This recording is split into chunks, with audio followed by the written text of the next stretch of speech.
hear his I grew up Armenian Apostolic. It's a part of the Oriental arm of the church. So there's Catholic, Eastern Orthodox, Oriental Orthodox, Protestant, four arms.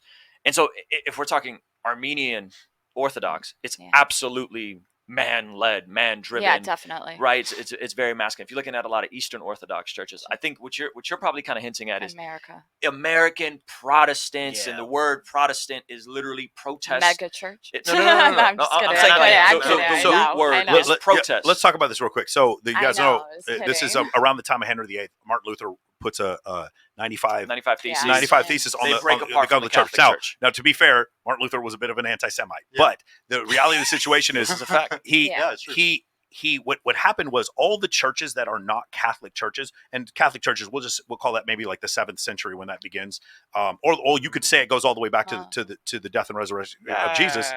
But the Catholic Church, when you go back and you talk about that, the separation from the Catholic Church, which is the 15th century, 1500s, everything out other than that. So when you say, "Oh, I'm not a Protestant, I'm a Methodist," no, you're a Protestant. Yes. Protestant means you protest the Catholic Church. Initially, there was just the Catholic Church. The church was the Catholic Church. So anything other than that, you're Orthodox or you're Protestant. Orthodox, Oriental Orthodox. Yeah. And so anyway, what happened was in the Protestant Reformation, they kept reforming. Yeah. So it went from Martin Luther and the initial Lutheran movement to then John Calvin, and then Methodist, and so now we have so many different fragments, and there's no uniformity. There's these are the essentials of the faith. This is what makes you a Christian. There's actually a group of people call themselves Protestants, which makes it even more confusing. I know, because we're all Protestants, and then there's a group of people calling themselves Protestants. They can't even tell you what the essentials. We can't even tell you what the essentials of the Christian faith are, and who is in and who isn't in, because this is kind of this rebellious Protestant spirit that we have. So it's hard. So when you talk about men's issues, it's very difficult to pinpoint. Well, I think it's really important because men are kind of like, they're in charge of the home. Absolutely. And the family. And they provide for the family, the wife. And I think the fact that we've derailed from that is a problem. Yeah. And I was just asking because I know my audience is going to ask, and they asked me to ask you. Like, no, that's a great question. I mean, what I'm doing in terms of what I'm doing, one, they like you. They're like, we want to do what you do. Yeah. So we talk about become the priest, provider, protector of your home. Yeah. Right? Brains, what is it? Brains, game, muscles. Money, muscle, game. It's kind of similar. And God. Right? It's very similar, yeah. Yeah, so be the protector, provider, priest of your home. We are bringing on masculine pastors regularly. Really? Yes. So that they're bringing them back? I'm bringing them back. Really? So I'm bringing on guys like Pastor Chris Brown from Vista, who's a man's man. He's coming on. He's sharing. They used to have World War II veterans and stuff. And so, it was so I'm making a concerted effort to get people connected to churches where there's masculine role leadership, models. complementarian theology. Yeah. That's what I'm doing to contribute to that. Yeah, and I really like how you were able to listen to the lead attorney though, and like think about his prenup, stuff. Like always being able to evolve, even as a Christian, is such a good thing to do. Yeah, like I think prenups are biblical. Yeah. We all got to evolve though. Yeah, that was a perfect example of it. Let me finish. It's putting your hand into the plow and looking backwards. Well, that's the prenup. It's essentially covenant contract. There's terms and conditions before the contract. Yeah. That's what God did. Yeah. Saying repent and believe. Got it. Okay. Term and condition before the contract of becoming a Christian. But yes, I do believe that I think people sometimes commit to churches but don't think about where their immediate life is. So for example, if you're at a church, you got a few kids and there's no children's ministry, shop around, man. Like go and see what else could be there, because what could serve your life at this moment, and who within the big C church, you know what I'm saying, rather than committed to what we call the little C church, like the local church.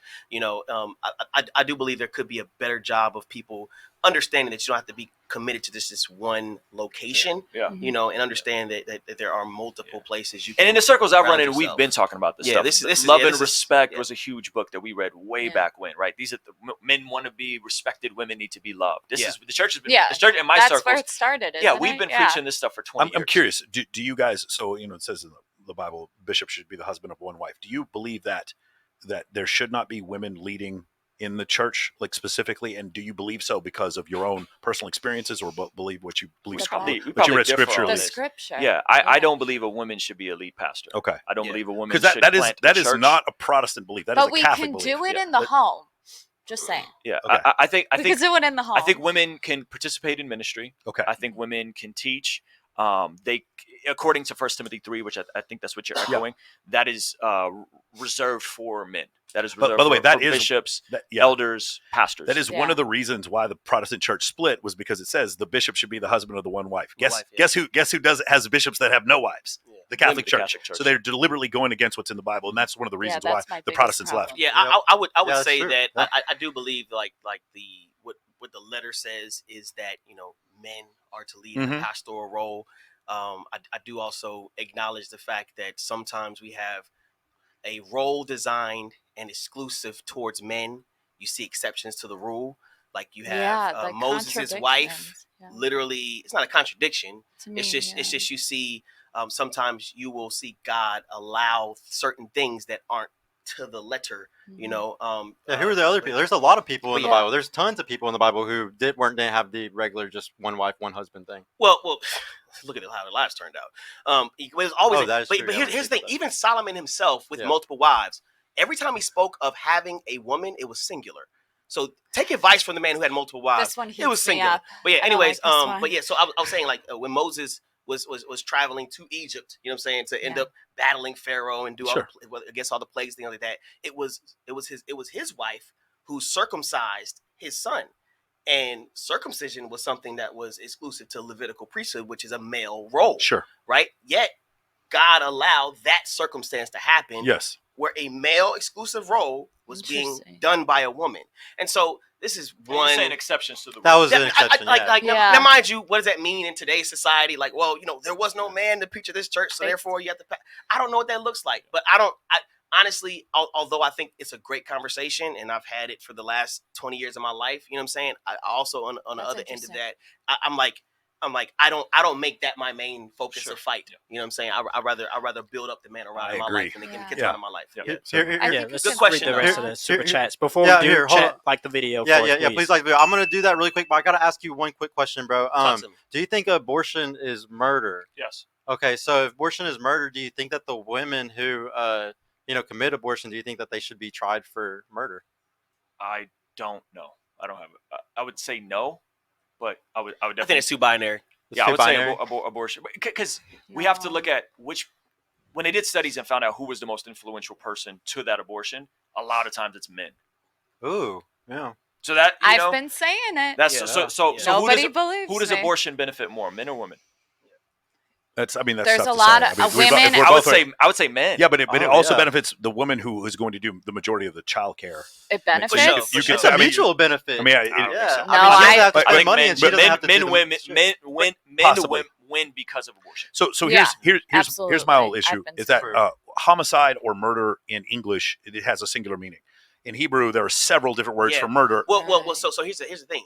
There's a word. I think it's marat or something like that. But like that is the actual word that's used in the Ten Commandments. Thou shalt not murder. Yeah. Kill is a different word. Yeah. And kill is a word you see in Leviticus where it talks about accidentally killing someone. Yes. Because in the Levitical laws, there was no repentance for sins you did intentionally. In other words, you couldn't make a sacrifice for adultery. Oh, I accidentally committed adultery. Nah, fam, there's no forgiveness for that. Right? Like that's a wrap. You know what I'm saying? So, but there was actual laws that if you accidentally killed someone, and so when we're talking about somebody who is murdering a baby, you know what I'm saying? Like what if they were ignorantly doing so? Like if you truly are reading the science, third degree sin. Third degree sin. Got it. Like whatever it may be, but like I do believe there's people out there that are possibly unintentionally causing the end of lives. Oh, it happens every day. I have no doubt whatsoever. Pregnant women who are out drinking and doing drugs. That's how they got pregnant. I discourage it. You know what I'm saying? And I discourage the act. But I also think we have to do a better job of getting to the why. Yeah, I think there is definitely women deceived by a radical ideology that think it's their body, their choice, doing terrible things that will impact them later. They're 50% more likely to take their own life. Like it's bad. What happens after the fact is gnarly. So I would say yes. I think it should be outlawed, highly restricted. I'm all for Roe v. Wade getting overturned. I think that's a massive W. The flip side of that is the people who do a lot of this work. The pro-life movement do actually care for these women. Absolutely. There's pregnancy resource centers. Elizabeth Warren is trying to shut this stuff down. There's a lot of stuff going into Christians practicing Christians adopt at more than double the rate of non-Christians, right? And so there's a lot of work being done. Can we do more? Yeah, we should. Absolutely. And we should, obviously, and so Christians have always been known for caring for orphans and babies. I mean, in the Roman Empire, they were literally rescuing babies out of the river, and so I think that yes, that is our plight. James, the brother of Jesus, we think he's the brother of Jesus, says, true religion is to care for the widow and the orphan. So I'm all for that. So yes, it's murder though, for sure. It is murder. Good religion. No,